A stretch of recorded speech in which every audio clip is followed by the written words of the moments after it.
이 도둑놈들아! 준할비 제사밥 내 돈까지 훔쳐? 니네가 사람이야? 당장 나가! 늦가을 바람이 시장 골목을 훑고 지나가던 날이었어요. 낙엽이 발밑에서 바스락거리며 구르고 상인들의 호객 소리가 멀리서 웅웅거렸죠. 저는 약국 앞에서 허리를 펴다 말고 인상을 찌푸렸습니다. 등골을 타고 내려오는 통증이 허리를 두 동강 낼 것처럼 욱신거렸거든요. 진통제 한 알이면 몇 시간은 버틸 수 있었어요. 저는 낡은 지갑을 꺼내 들었습니다. 그 순간 심장이 덜컥 내려앉았죠. 분명히 오늘 아침 서랍장에서 꺼내 지갑에 넣어두었던 5만 원이 감쪽같이 사라져 있었거든요. 약값으로 쓸 돈, 시장에서 두부 한 모라도 살 돈이었습니다. 저는 떨리는 손으로 지갑을 뒤졌어요. 주머니란 주머니는 다 뒤지고 가방 안감 구석구석을 헤집었죠. 손끝에 잡히는 건 먼지와 구겨진 영수증 뿐이었습니다. 초록색 지폐는 어디에도 보이지 않았어요. 이 돈이 어떤 돈인데? 저는 중얼거리며 텅 빈 지갑을 내려다보았습니다. 어제 식당 뒷문에서 쭈그리고 앉아 4시간 동안 찬물에 손을 담갔거든요. 기름때가 둥둥 떠다니는 설거지통 앞에서 쉴 틈 없이 그릇을 닦고 또 닦았죠. 고무 장갑 살 돈이 아까워 맨손으로 설거지를 했더니 손마디가 동상 걸린 것처럼 벌겋게 트고 갈라졌어요. 갈라진 손등 사이로 배어나오는 핏물을 보며 이를 악물고 받아낸 5만 원이었습니다. 돈의 무게를 제 손마디가 증명하고 있었죠. 내 정신 좀 봐. 아니면 집에 두고 왔나? 저는 약도 사지 못한 채 불안한 마음에 서둘러 집으로 향했어요. 골목을 돌 때마다 심장이 쿵쿵 뛰었습니다. 제발 집에 있기를, 제발 제가 착각한 것이기를 빌고 또 빌었죠. 평상문을 열자마자 후끈거리는 곰팡이 냄새와 술 냄새가 코를 찔렀습니다. 보일러를 떼지 않아 입김이 하얗게 피어오를 정도로 집안은 냉골이었어요. 벽지는 곳곳이 들떠 있었고 장판 귀퉁이는 달달 말아 시멘트 바닥이 드러나 있었죠. 방 한가운데서 아들 혁수가 이불을 뒤집어 쓴 채 자고 있었어요. 환낮인데도 코를 드르렁거리며 잠든 혁수의 모습에 저는 한숨을 삼켰습니다. 40이 넘도록 제 앞가림 하나 못하고 사업한다고 젊을 때도 돈을 몇 번씩 가져가던 아들이었죠. 그래도 결혼하고 쌍둥이들이 태어나고 사람이 좀 되나 했는데 계속된 사업 실패로 쌍둥이들이 5살 때 애들 엄마는 도망가 버렸어요.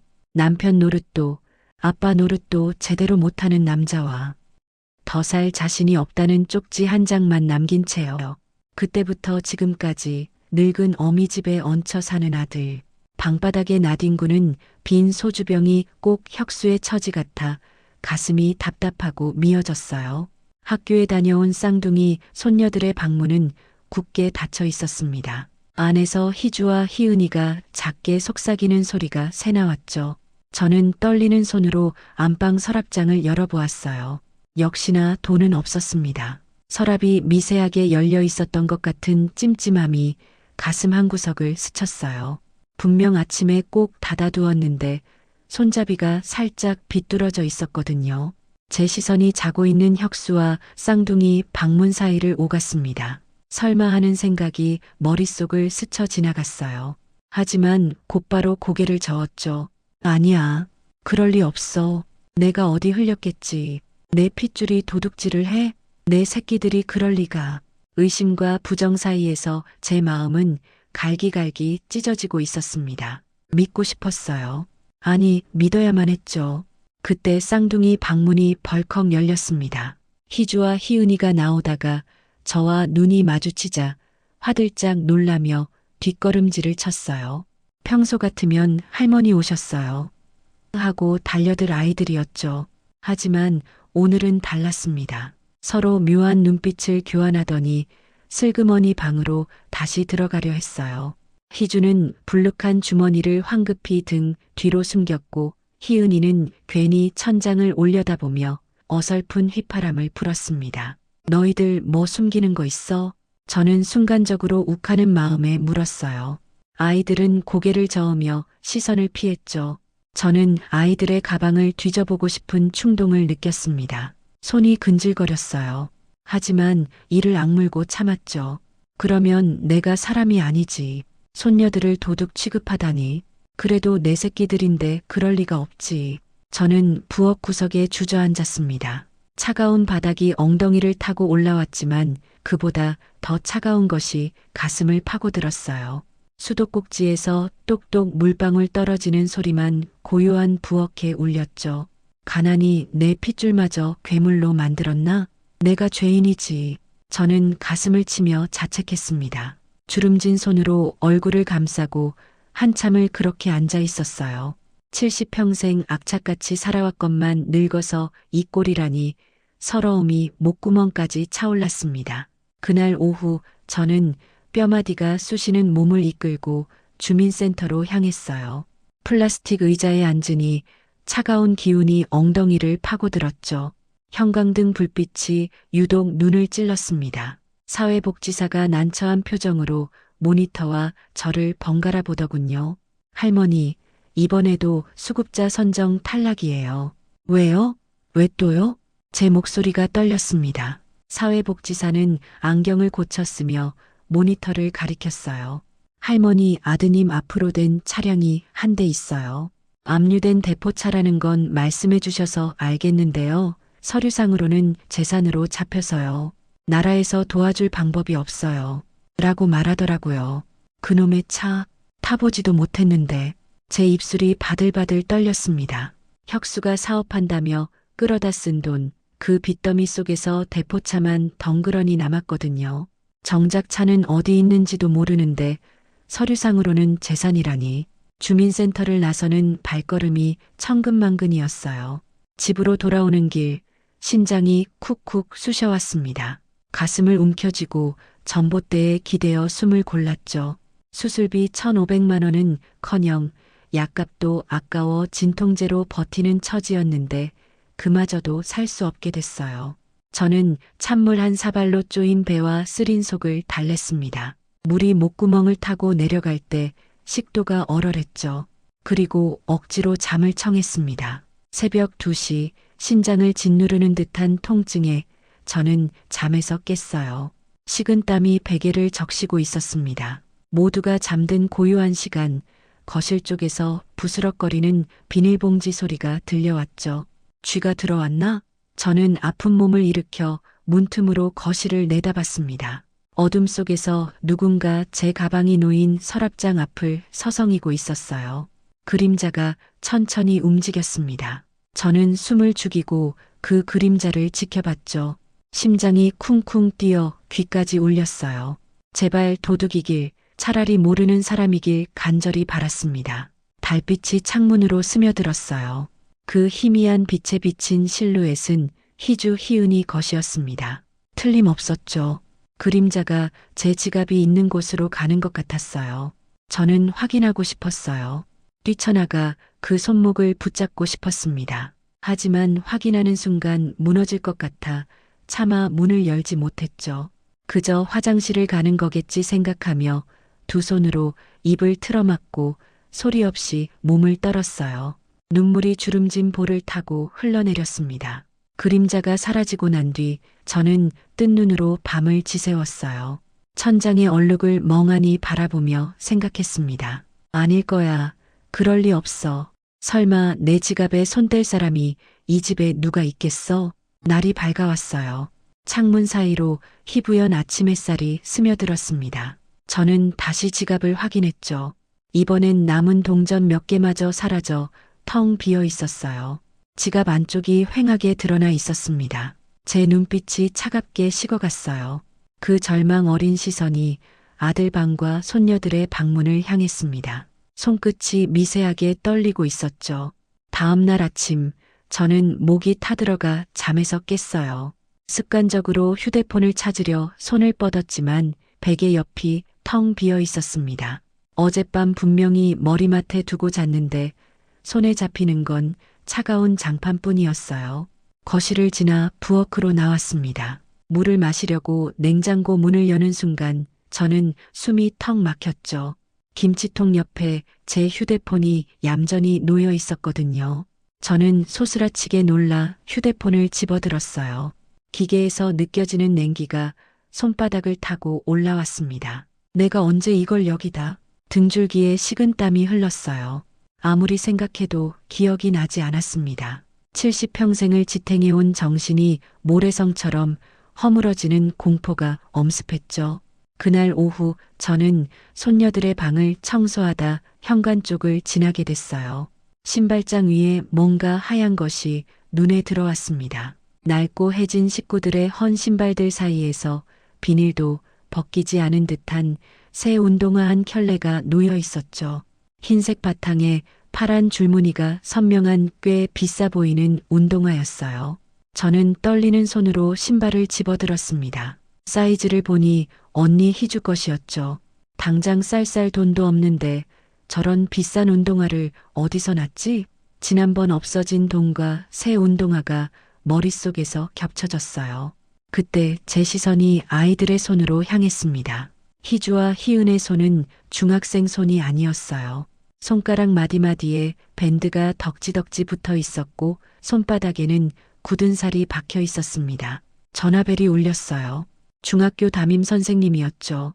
할머니, 희주와 희은이가 요즘 수업 시간에 엎드려 자는 일이 많아졌어요. 깨워도 못 일어날 정도예요. 라고 말하더군요. 저는 가슴이 철렁 내려앉았습니다. 밤에 뭐 하길래 낮에 저렇게 조는 걸까? 며칠 뒤 아침 학교에 다녀온 희주를 보고 제 심장이 멎는 줄 알았어요. 그 새하얀 운동화가 온통 진흙투성이가 되어 있었거든요. 신발 앞코부터 뒤꿈치까지 흙범벅이었습니다. 학교 다녀와서 신발꼴이 이게 뭐야? 제 목소리가 떨렸어요. 희주는 고개를 숙인 채 작게 대답했습니다. 친구들이랑 운동장에서 피구도 하고 놀다가 그랬어요. 거짓말. 오늘 하루 종일 비 왔는데 무슨 피구야 피구는?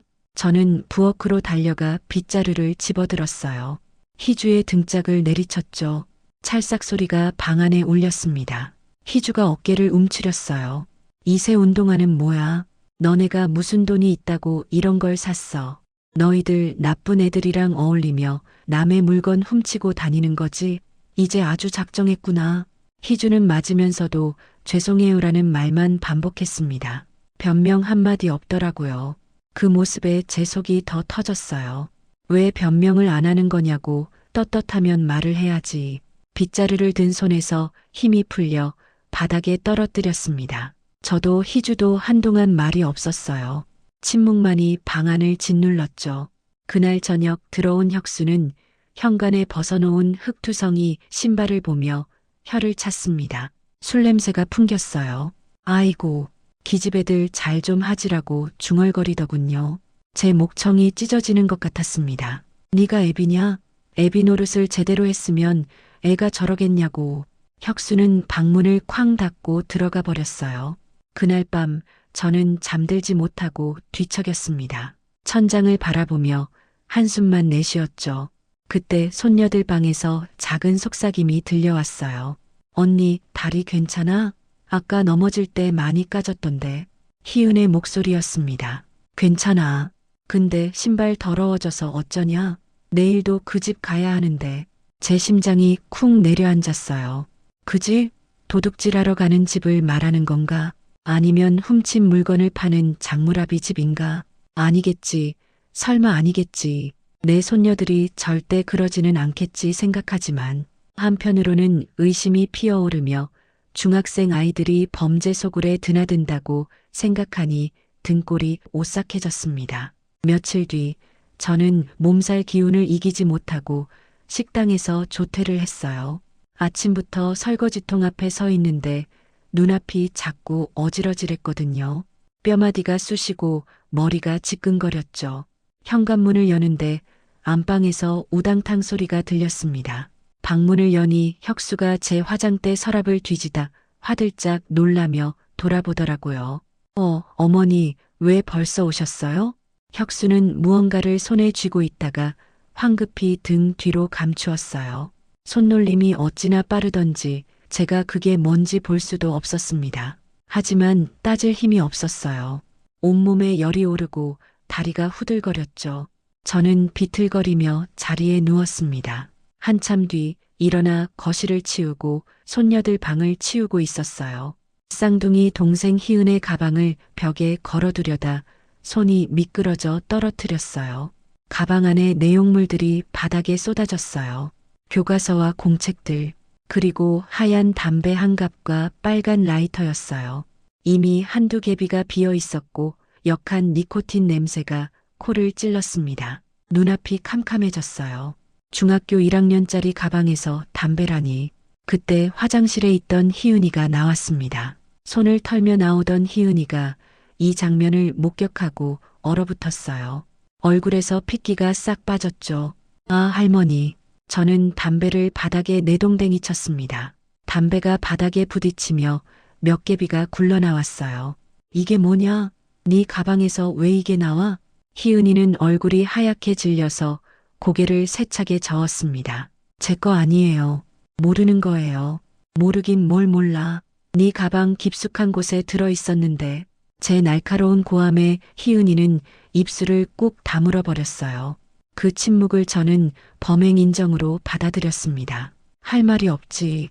어린 것이 벌써부터 싹수가 노랗구나. 저는 옷걸이를 집어들었어요. 손이 부들부들 떨렸습니다. 속으로 울부짖고 있었죠. 제발 아니라고 해라. 울면서 아니라고 매달려봐라. 왜 아무 말도 안 해? 하지만 희은이는 입을 꾹 다문 채 종아리를 맞았습니다. 찰싹 소리가 방 안에 울렸어요. 희은이는 맞으면서도 끝까지 잘못했다는 말조차 하지 않았습니다. 그저 굵은 눈물만 뚝뚝 흘릴 뿐이었죠. 그날 저녁 전화벨이 울렸어요. 희은의 담임 선생님이었습니다. 할머니, 반 친구 지갑이 없어졌어요. 아이들 사이에서 이런저런 말들이 도는 모양이에요. 아직 누가 그랬는지는 모르지만요. 전화를 끊는 순간 제 다리에 힘이 풀려 주저앉았어요. 집안 돈에 손대더니 이제 학교 친구 돈까지 건드린 건가? 그것도 모자라 담배까지. 제 머릿속이 하얗게 변했습니다. 온몸에서 힘이 빠져나갔어요. 구석에 웅크린 희은이의 퉁퉁 부은 종아리를 바라봤죠. 붉은 자국이 선명했습니다. 도대체 어디서부터 잘못된 거냐? 제 의심은 이제 확신이 되어가고 있었어요. 돌아가신 남편의 제사날 전날이었습니다. 저는 평소보다 조금 일찍 눈을 떴어요. 몸이 무거웠지만 오늘만큼은 미룰 수가 없었죠. 미지근한 물로 세수를 하며 남편 생각에 잠겼습니다. 평생 고생만 시키다 간 사람이었어요. 젊어서는 사업한다고 집안 돈을 말아먹고 늙어서는 병치레로 병원만 들락거렸죠. 그래도 원망은 없었습니다. 다만 살아있을 때 고기 한 점 제대로 못 먹인 게 늘 마음에 남아 있었어요. 오늘은 시장에 가서 제사상에 올릴 소고기 산적거리를 사올 생각이었습니다. 1년에 딱 한 번, 이날만큼은 고기 냄새라도 맡게 해주고 싶었거든요. 저는 장롱 깊숙한 곳으로 손을 넣었어요. 양말 뭉치 속에 숨겨두었던 쌈짓돈을 찾기 위해서였죠. 설거지하고 받은 일당에서 1,000원, 2,000원씩 떼어 모은 돈이었습니다. 허리와 손마디가 부서져도 참고 모았어요. 꼬박 석 달을 모았죠. 그런데 양말이 힘없이 푹 꺼졌습니다. 손을 휘저어봐도 잡히는 건 낡은 양말뿐이었어요.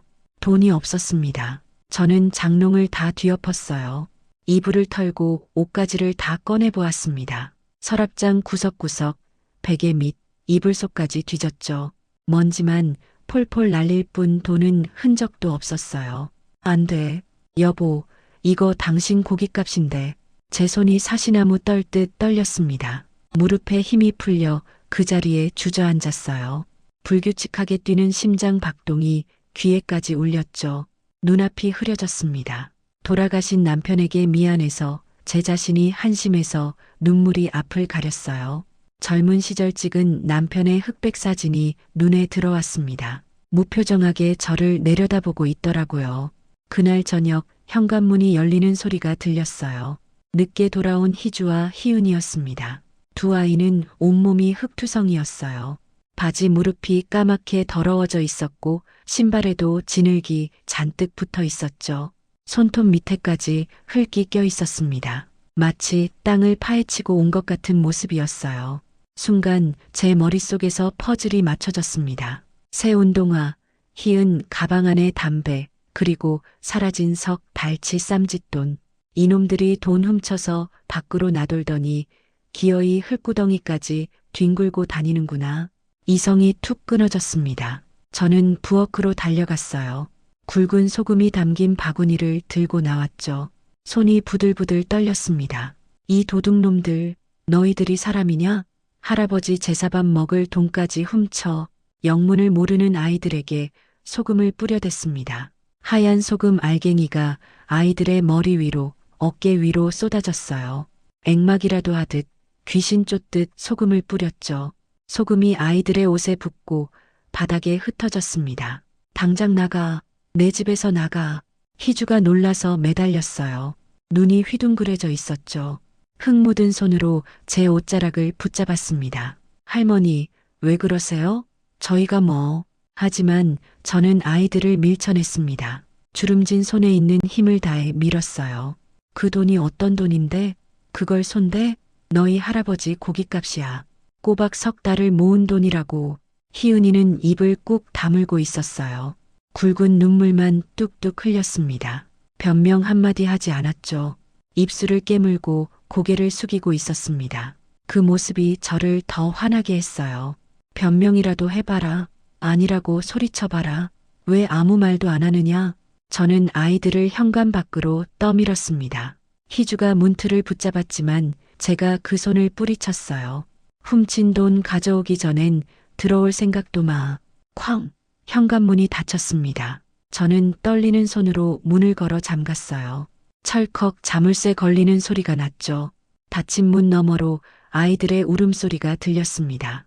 희주가 문을 두드리는 소리, 희은이가 흐느끼는 소리가 들렸어요. 할머니, 할머니 하고 부르는 소리도 들렸죠. 저는 현관 앞에 주저앉아 통곡했습니다. 온몸의 힘이 다 빠져나간 것 같았어요. 어깨가 들썩거렸죠. 바닥에 흩어진 소금 알갱이가 무릎을 찔렀지만 느끼지 못했습니다. 밤 9시가 넘어가자 창밖에서 빗소리가 들리기 시작했어요. 가을비가 내리고 있었습니다. 바람까지 불어 꽤 쌀쌀했죠. 문득 아이들 생각이 났어요. 옷도 얇게 입고 나갔는데 밥도 못 먹였는데 가슴이 철렁 내려앉았습니다. 저는 현관문을 살짝 열어보았어요. 아이들은 없었습니다. 골목길 가로등만 깜빡거리고 있었죠. 빗물이 아스팔트 위를 적시고 있었습니다. 혹시 가출이라도 했을까? 나쁜 애들하고 어울려 사고라도 쳤을까? 온갖 무서운 생각이 머릿속을 휘저었어요. 저는 낡은 우산을 들고 밖으로 나갔습니다. 빗줄기가 굵어지고 있었어요. 희주야, 희은아. 목이 터져라 불렀습니다. 대답이 없었어요. 골목길을 헤매며 아이들을 찾았죠. 낡은 신발이 젖어 들어갔고 차가운 빗물이 발가락 사이로 스며들었습니다. 할머니가 잘못했어. 나와. 후회가 파도처럼 밀려왔지만 이미 엎질러진 물이었습니다.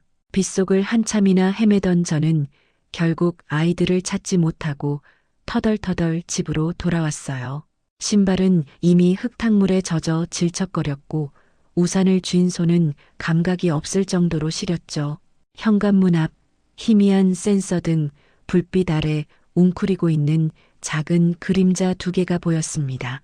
희주와 희은이었어요. 비에 쫄딱 젖은 생쥐꼴을 하고서 추위에 서로를 꼭 껴안은 채 오들오들 떨고 있었죠. 문을 두드리지도 못하고 그렇게 웅크리고 있었던 겁니다. 아이들은 저를 보자 벌떡 일어났어요. 파랗게 질린 입술이 덜덜 떨렸습니다. 저는 안도감에 다리에 힘이 풀릴 뻔했지만 동시에 화가 치밀었죠. 들어가서 씻고 자라. 차가운 한마디를 던지고 저는 등을 돌렸습니다. 아이들은 말없이 젖은 몸을 이끌고 화장실로 들어갔어요. 수도꼭지 트는 물소리만 적막한 집안을 채웠습니다. 다음 날 아침 저는 무거운 몸을 일으켰어요. 오늘이라도 제사상을 차려야 한다는 생각에 억지로 일어났죠. 온몸이 천근만근 무거웠습니다. 습관처럼 장롱 속 양말 뭉치에 손을 넣었어요. 어제는 분명히 없었는데 혹시나 하는 마음이었죠. 손끝에 종이 뭉치가 만져졌습니다. 꺼내보니 석 달치 쌈짓돈이 고스란히 들어 있었어요. 내가 어제 못 봤나? 분명 없었는데 귀신에 홀린 기분이었습니다. 어제 그렇게 뒤져도 없던 돈이 왜 이제야 나오는 걸까요? 머릿속이 엉킨 실타래처럼 복잡했어요. 내가 정말 로망이 났나? 어제 내가 못 찾은 건가? 하지만 당장 제사가 급했기에 저는 찜찜한 마음을 안고 돈을 들고 정육점으로 향했습니다. 제사 음식을 준비하면서도 마음은 무거웠어요. 소고기 산적을 굽고 나물을 무치고 전을 부쳤죠. 부엌에서 지글지글 기름 튀기는 소리가 났습니다. 허리가 끊어질 것 같았지만 멈출 수 없었어요. 제사 준비를 마치고 저는 아이들 방을 청소하기 시작했습니다. 방바닥에 흩어진 옷가지를 줍고 책상을 정리했어요. 책상 밑 휴지통을 비우려는데 꼬깃꼬깃 구겨져서 형체를 알아보기 힘든 종이 뭉치가 나왔죠. 펴보니 가정통신문이었어요. 중학교 3학년 수학여행 안내문. 비용 30만 원. 참가 여부를 묻는 칸에 동그라미가 아니라 불참에 체크되어 있었습니다. 저는 망치로 머리를 맞은 듯 했어요. 아이들은 단 한 번도 수학여행 이야기를 꺼낸 적이 없었습니다. 중학교 마지막 추억을 아이들은 스스로 쓰레기통에 구겨 넣었던 거예요.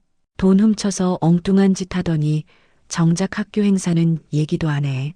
억장이 무너졌습니다. 가난이 부끄러워 학교 생활을 포기했나? 아니면 친구들에게 따돌림을 당하나? 그때 희주의 담임 선생님에게서 전화가 왔어요.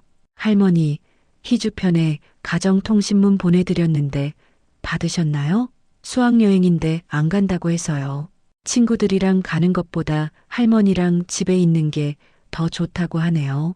제 손에서 휴대폰이 떨어질 뻔했습니다. 요즘 사춘기라 그런지 친구들과 잘 안 어울리려는 것 같기도 하고요.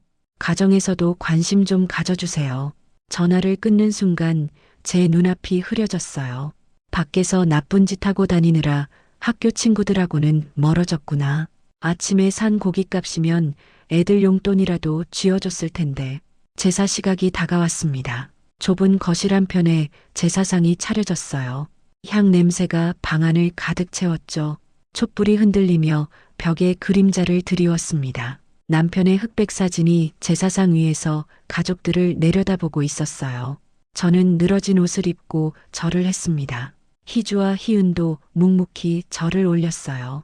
고개를 숙이고 엎드리고 다시 일어나는 동작이 어딘가 어색했습니다. 여보, 많이 드셔. 우리 혁수, 손녀들 잘 보살펴 주시고. 제사가 끝나고 음복 시간이 되었어요. 희주와 희은이 산적과 나물을 허겁지겁 먹었습니다. 마치 며칠 굶은 아이들처럼 입안 가득 음식을 쑤셔 넣었죠. 젓가락이 쉴 틈 없이 움직였습니다. 천천히 먹어, 채알라. 제 목이 메었습니다. 눈시울이 붉어졌어요. 아이들의 볼때기가 볼록하게 부풀어 오른 모습을 바라봤죠. 그날 밤 저는 혁수의 방에서 들리는 휴대폰 진동 소리를 들었어요. 호기심에 방문을 살짝 열어보았습니다. 혁수는 코를 골며 자고 있었고 휴대폰 화면이 번쩍이고 있었죠. 문자 알림이었어요. 발신자는 김 실장. 백혁수 씨, 오늘 입금 안 됐네요. 내일은 집에 찾아갑니다. 딸들 학교도 알고 있으니까 처신 잘하세요. 끔찍한 협박 문자에 제 입을 틀어막았습니다. 손이 덜덜 떨렸어요. 아들놈이 빚 때문에 손녀들까지 위험하게 만들었다는 사실에 피가 거꾸로 솟았죠. 또한 손녀들이 위험해질까 싶어서 어떻게든 돈을 갚으려 제 돈을 훔치려 했던 건가. 별별 생각이 다 들었죠. 제 시선이 쌍둥이들의 방문을 향했습니다. 문이 손가락 한마디만큼 열려 있었어요. 어둠 속에서 그 틈새가 유난히 검게 보였습니다. 그렇게 시간이 흘러 달력을 보니 내일이 제 생일이더라고요. 70년을 살았는데 축하해줄 사람 하나 없는 처지라니 가슴 한구석이 서늘하게 식어갔어요. 침대에 누워 천장을 바라봤습니다. 천장의 얼룩이 꼭 제 마음속 멍자국 같았어요. 내일 아침에는 눈을 안 떴으면 좋겠네. 이렇게 사느니 모든 게 멈췄으면 좋겠다는 생각이 들었습니다. 심장이 불규칙하게 뛰었어요. 가슴을 움켜쥐었지만 통증은 가라앉지 않았죠. 그날 밤 깊은 시간, 저는 갈증에 눈을 떴어요. 목구멍이 타들어가는 것 같았습니다. 물을 마시러 나오다가 혁수의 방에서 뭔가 부스럭거리는 소리를 들었죠. 방문 틈으로 보니 혁수가 제 낡은 가방을 뒤지고 있었어요. 손이 제 지갑 쪽으로 향하더니 뭔가를 꺼내더라고요. 달빛에 반짝이는 동전들이 보였습니다. 제 심장이 철렁 내려앉았어요. 역시 그랬구나. 역시. 혁수가 다시 방으로 들어가자 저는 지갑을 확인했습니다. 1,000원짜리 몇 장이 사라져 있었어요. 얼마 남지도 않은 약간마저 사라진 거였죠. 새벽까지 잠을 이루지 못했습니다. 혁수가 그랬나 아니면 아이들도 그런 건가 머릿속이 복잡하게 엉켜갔어요. 다음 날 아침 저는 어지러움을 느끼며 일어났습니다. 거울을 보니 얼굴이 누렇게 떠 있었어요. 손발이 차갑고 식은땀이 등을 타고 흘렀죠. 그래도 식당에 가야 했습니다. 하루 쉬면 일당이 없거든요. 저는 비틀거리며 식당으로 향했어요. 설거지를 시작한 지 2시간쯤 지났을까요? 갑자기 눈앞이 핑 돌면서 무릎에 힘이 풀렸습니다. 사장님이 깜짝 놀라 저를 부축했어요. 어르신, 얼굴이 왜 이래요? 오늘은 그만 들어가세요. 저는 사장님의 부축을 받으며 집으로 돌아왔습니다. 현관문을 여는데 안방에서 혁수의 목소리가 들렸어요. 에이 없네. 어머니가 또 어디 숨겼나? 제 서랍장을 뒤지는 소리였습니다. 저는 힘없이 방문을 열었죠. 혁수가 화들짝 놀라 뒤를 돌아봤습니다. 어머니, 네가 뭘 찾는데? 제 목소리가 차갑게 가라앉았어요. 혁수는 아무 말도 못하고 방을 나갔습니다. 술 냄새가 훅 풍겼죠. 저는 힘없이 침대에 누웠어요. 온몸에서 기운이 빠져나가는 것 같았습니다. 가슴이 쿵쿵 불규칙하게 뛰었죠. 희은의 방문이 살짝 열렸습니다. 희은이가 조심스럽게 안으로 들어왔어요. 제 이불을 덮어주려다 말고 제가 종아리를 보니 황급히 방을 나갔어요. 하지만 저는 봤어요. 지난번 제가 때린 자국이 아직도 퍼렇게 남아있는 걸 멍이 가시지 않았더라고요. 중학교 1학년짜리 가녀린 종아리에 제가 만든 상처가 선명했습니다. 희은아. 제가 부르자 희은이는 황급히 방을 나가버렸어요. 저는 이불을 끌어안고 소리 없이 울었습니다. 내가 뭐 하는 짓인가. 손녀를 이렇게 때려놓고 내가 미쳤지. 스스로에게 화가 났어요. 그날 저녁 혁수는 거실에 앉아 소주를 마시고 있었어요. 3번째 병을 따르더군요. 저는 보다 못해 소주병을 빼앗았습니다. 그만 마셔. 네 몸도 생각해. 어머니, 저도 힘들어요. 빚쟁이들이 매일 전화하고 혁수의 눈에 눈물이 고였어요. 하지만 저는 더 이상 들어주고 싶지 않았습니다. 그때 희은의 방에서 작은 신음소리가 들렸어요. 저는 귀를 기울였죠. 언니, 다리 너무 아파. 멍이 안 사라져. 쉿, 조용히 해. 할머니 들으시면 어떡해. 제 가슴이 미어졌습니다. 아이가 아픈 걸 숨기고 있었던 거예요. 제 손이 떨렸습니다. 방문 너머로 혁수가 아이들 방을 바라보고 있었어요. 혁수의 눈빛이 흔들리고 있었습니다. 주먹을 꽉 쥐더니 고개를 떨구었죠. 제 칠순 생일 전날 밤은 그렇게 지나갔습니다. 잠들기 전 창밖을 바라봤어요. 달이 구름에 가려 어둠만 깔려 있었죠. 내일은 뭔가 달라질까? 하지만 희망은 보이지 않았습니다. 그저 어둠뿐이었어요. 그 어둠 속에서 저는 알지 못했습니다. 내일 아침 제 칠순 생일날 어떤 일이 벌어질지를, 그리고 그 진실이 제 가슴을 어떻게 찢어놓을지를. 창밖에서 바람이 불었습니다. 나뭇가지가 창문을 톡톡 두드렸어요. 마치 누군가 문을 두드리는 것처럼. 제 칠순 생일날 아침이었습니다. 몸이 천근만근 무거워 늦게 눈을 떴어요. 창문 사이로 햇살이 비쳐 들어오고 있었죠. 새가 지저귀는 소리가 들렸습니다. 오늘이 내 생일이지. 그 생각이 들자 서러움이 밀려왔어요. 70평생을 살았는데 축하해줄 사람 하나 없는 처지라니. 무거운 몸을 일으켜 거실로 나왔습니다. 그런데 풍경이 평소와 달랐어요. 식탁 위에 삐뚤빼뚤하게 차려진 밥상이 있었죠. 접시 위에는 초코파이를 층층이 쌓아 만든 케이크가 있었습니다. 7개, 8개를 탑처럼 쌓아 올리고 그 위에 숫자 70초가 꽂혀 있었어요. 냄비에서는 서툴게 끓여서 국물이 다 졸아든 미역국이 김을 내뿜고 있었죠. 제 손이 떨렸습니다. 눈물이 핑 돌았어요.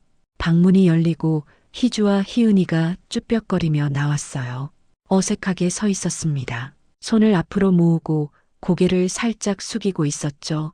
할머니, 생신 축하드려요. 희주가 기어 들어가는 목소리로 말했습니다. 희은이도 따라서 고개를 숙였어요.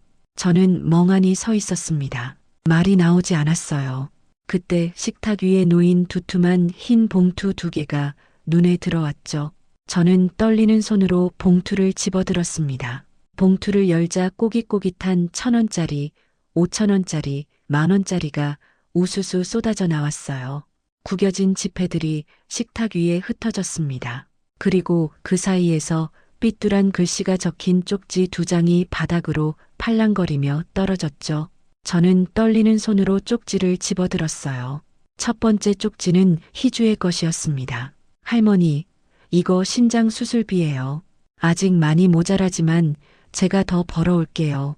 제발 수술 받고 우리랑 오래오래 건강하게 살아요. 희주 올림. 두 번째는 희은의 쪽지였어요. 할머니 생신 축하드려요. 신장 수술하고 나면 우리 같이 놀러 가요. 100살까지 같이 살아요. 아프지 마세요. 사랑해요. 희은 올림. 제 손이 사시나무 떨듯 떨렸습니다. 대략 봐도 수십만 원은 좋게 되는 돈이었어요. 이게 무슨 돈이냐? 너희 진짜 훔친 거냐? 제 목소리가 떨렸습니다. 편지를 보고도 믿기지 않았거든요. 희은이가 고개를 세차게 저으며 울먹였어요. 아니에요. 우리가 알바해서 번 거예요. 사장님이 나이 어려서 안 된다고 했는데 엄청 졸라서 시켜주신 거예요. 희주가 덧붙였습니다. 할머니 신장 수술비예요. 1,000만 원 모아야 하는데 아직 많이 모자라요. 죄송해요. 저는 머리를 한 대 맞은 듯 했어요. 다리에 힘이 풀렸습니다. 신장 수술비? 너희가 그걸 어떻게 알았어? 아이들이 고백했어요. 희주가 입을 열었습니다. 병원에서 의사 선생님이 그랬어요. 할머니 신장이 많이 나빠서 수술 안 하시면 투석받아야 한다고요. 우리가 돈 번다고 하면 할머니 놀라실까봐 비밀로 했어요. 희은이가 덧붙였죠. 할머니가 우리한테 화내실 때도 말 못했어요. 말하면 할머니가 안 된다고 하실 것 같아서요. 제 무릎이 꺾였습니다. 식탁에 손을 짚고 간신히 버텼어요. 그럼 내 지갑에서 없어진 돈은? 새 운동화는 뭐고? 운동화는 너무 오래 신어서 어떻게든 더 신어보려고 했는데 망가진 운동화를 할머니가 보면 할머니가 괜히 운동화 사주신다고 하실까 봐요. 할머니 힘들게 돈 버시는 거 저도 다 알아요. 그래서 알바해서 모은 돈으로 겨우 산 거였어요.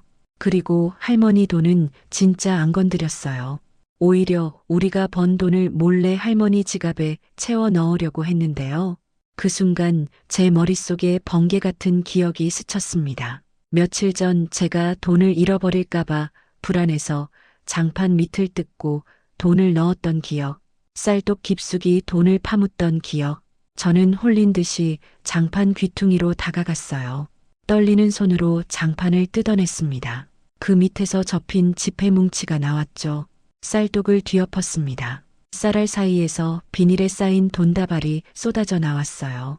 바닥에는 아이들이 피땀 흘려 모은 수술비와 편지, 그리고 제가 의심하며 숨겨둔 돈다발이 뒤섞여 있었습니다. 내가 범인이었어. 저는 바닥을 치며 통곡했습니다. 손등이 빨갛게 달아올랐지만 멈출 수가 없었어요. 내가 미쳤지. 내가 미쳤어. 할미 목숨 살리겠다는 애들을 도둑놈 취급했어. 저는 바닥에 흩어진 지폐들을 움켜쥐었어요. 아이들이 새벽부터 일어나 신문을 돌리고 식당에서 설거지하고 전단지를 뿌리며 번 피 같은 돈이었습니다. 희주와 희은이가 달려와 저를 끌어안았어요. 할머니 울지 마요. 우리가 잘못했어요. 아니다. 너희는 아무 잘못 없다. 못난 할미 탓이야. 저는 희은의 바지단을 걷어 올렸습니다. 종아리에 퍼런 멍자국이 남아 있었어요. 제가 옷걸이로 때린 자국이었죠. 이걸 어떻게, 이걸 어쩜 좋아. 저와 아이들은 서로를 부둥켜 안고 엉엉 울었습니다. 방문 뒤에서 혁수가 이 모든 광경을 지켜보고 있었어요. 혁수의 눈에서도 굵은 눈물방울이 뚝뚝 떨어지고 있었습니다. 그날 저녁 혁수가 부엌에서 대야에 물을 받아왔어요. 미지근한 물이 찰랑거렸습니다. 혁수는 희은의 발 앞에 털썩 무릎을 꿇었죠. 희은아, 발 이리 내밀어봐. 혁수가 거친 손으로 희은의 발을 대야에 담갔습니다. 그리고 천천히 씻기 시작했어요. 14살 아이의 발 뒤꿈치는 갈라져 있었고 물집이 터진 자국도 있었죠.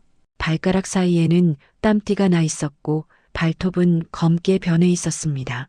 혁수는 그 발을 보며 숨이 막혔어요. 혁수의 눈물이 대야 물 위로 뚝뚝 떨어졌습니다. 미안하다. 이 못난 놈이 내 새끼 발이 이렇게 된 줄도 모르고. 혁수의 어깨가 들썩거렸어요. 희은이는 아빠의 정수리에 떨어지는 눈물을 보며 자기도 울었습니다. 아빠, 나 사실 진짜 억울했어. 그 담배 아빠 거잖아. 근데 또 할머니가 아빠한테 뭐라고 할까봐. 라고 희은이가 눈물을 애써 참으며 말했죠. 못난 아빠 용서해줘. 정말 미안하다 내 새끼. 뼈가 으스러지게 일해서 갚을게. 아빠가 진짜 사람이 될게. 다음 날 혁수는 장롱 깊숙이 넣어두었던 낡은 양복을 꺼내 입었어요. 좀 쪼그라들고 어깨가 헐렁했지만 반듯하게 넥타이를 매고 구두끈을 질끈 맸습니다. 어머니, 저 다녀올 때가 있습니다. 혁수의 눈빛이 예전과 달랐어요. 술에 찌들고 도망치던 패배자의 눈이 아니었죠. 도끼로 번뜩이는 눈이었습니다. 혁수가 향한 곳은 사채업자 사무실이었어요. 그날 저녁 늦게 혁수는 입술이 터지고 옷이 찢어진 채로 돌아왔습니다. 하지만 손에는 차량 말소 증명서를 들고 있었죠. 어머니, 동사무소 다시 가셔서 수급자 신청하세요. 제가 해결했습니다. 며칠 뒤 희주와 희은이 일하던 전단지 업체 사장님이 저를 찾아왔어요. 할머니, 제가 라디오 방송국에 아이들 이야기를 제보했어요. 너무 감동적이어서요. 방송이 나간 뒤 후원금이 쏟아지기 시작했습니다. 1,000원, 10,000원, 50,000원씩 모이더니 며칠 사이에 신장 수술비 1,500만 원이 기적처럼 마련됐어요. 그런데 더 놀라운 일이 있었습니다. 대학병원 심장내과 전문의에게서 연락이 왔죠. 제가 수술 집도하겠습니다. 병원비는 이미 받았습니다. 알고 보니 그 의사는 30년 전 제 분식집에서 밥을 챙겨주던 고등학생이었어요. 아버지는 없고 어머니는 아파서 끼니를 거르던 가난한 소년이었죠. 어르신, 저 기억나세요? 계란 프라이 주셨던 거요. 어르신 덕분에 의사가 됐습니다. 이번엔 제가 갚을 차례입니다. 제 눈에서 눈물이 주르륵 흘러내렸습니다. 세상에 이런 일이. 수술은 성공적이었어요. 저는 병실 침대에 누워 제 몸을 만져봤습니다. 70년을 함께한 이 몸이 이제 좀 더 살 수 있게 됐더라고요. 남은 후원금은 우리보다 더 급한 사람들한테 주자. 혁수가 고개를 끄덕였어요. 눈시울이 붉어졌습니다. 네, 어머니. 돈이야 이제 제가 벌어서 먹여 살릴 건데요, 뭐. 혁수는 정말로 달라졌어요. 건설 현장에서 성실히 일했습니다. 첫 월급을 타던 날, 혁수는 희주와 희은에게 새 운동화를 사줬어요.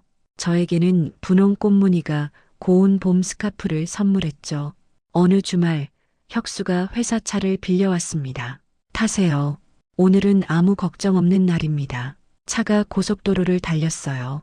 창밖으로 연두색 들판과 노란 유채꽃이 펼쳐졌습니다. 뒷좌석에서 김밥을 먹으며 장난치는 아이들의 웃음소리가 들렸죠. 몇 시간을 달려 도착한 곳은 동해 바다였습니다. 70년 평생 산동네와 식당 부엌만 오갔던 제 눈앞에 수평선이 펼쳐졌어요.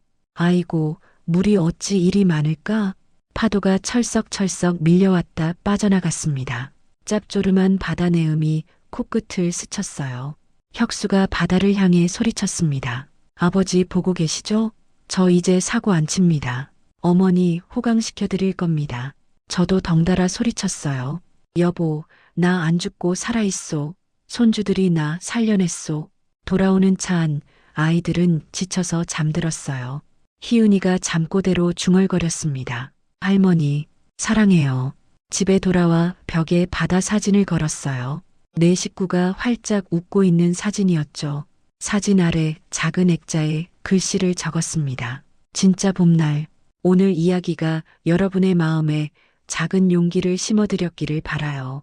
혹시 비슷한 경험이 있으시거나 하고 싶은 말씀이 있으시면 댓글로 들려주세요.